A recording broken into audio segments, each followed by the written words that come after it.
আপনি যদি গাভীর দুধ দহন করতে না জানেন তাহলে কিন্তু গাভী কিনতে যাবেন না, তাহলে বড় আকারে ধরা খাওয়ার সম্ভাবনা আছে। আমি যখন গাভী কিনতে গেছি তখন কিন্তু দুধ দহন করতে পারি নাই। ব্যাপারীরা যেভাবে বুঝিয়ে দিছে, যেভাবে দহন করে দেখিয়ে দিছে, সেইভাবেই কিনে নিয়ে আসছি। কিনে নিয়ে আসার পরে কিন্তু বিষয়টা আমি বুঝতে পারছি। এরপরে কিন্তু আমি গাভীর দুধ দহন করা শিখেছি। আর গাভীর দুধ দহন না জানলে খামারও করার দরকার নাই, কারণ দুধ দহন করে দেবে কে? আপনার খামারের কাজ আপনাকেই করতে হবে।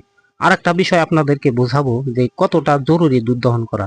ব্যাপারীরা কি করে, এই যে বাট আছে এই বাটের ভিতর কিন্তু চাউল ভরে রাখে অনেকেই। কিসের জন্য? আপনার এই বাটে এই ওলানে যখন দুধ সংগ্রহ করবে বাছুরকে না খাইয়ে ওলানটা বড় করার জন্য। আর দীর্ঘক্ষণ দহন না করার কারণে কিন্তু দুধটা পড়ে যাবে, এই পড়ে যাওয়া আটকানোর জন্য কিন্তু তারা চাউলটা ব্যবহার করে।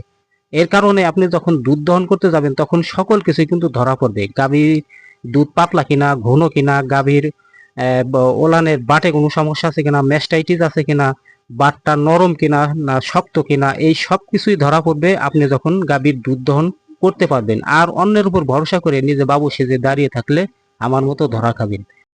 তাই নিজ হাতে দুধ দহন করা শিখলে, নিজ হাতে দহন করে গাভী কিনলে কোনো সময় ধরা খাবেন না। দহন করার সময় অবশ্যই দেখবেন দুধটা ঘন না পাতলা। যদি একদম পাতলা হয় তাহলে বুঝবেন গাভীতে কোনো কিছু ব্যবহার করা হয়েছে দুধ বৃদ্ধির জন্য, তাই দুধটা পাতলা হয়ে গেছে। সুতরাং সেই গাভীটা কেনা থেকে বিরত থাকবেন, তা না হলে আমার মতো ধরা খেয়ে যাবেন।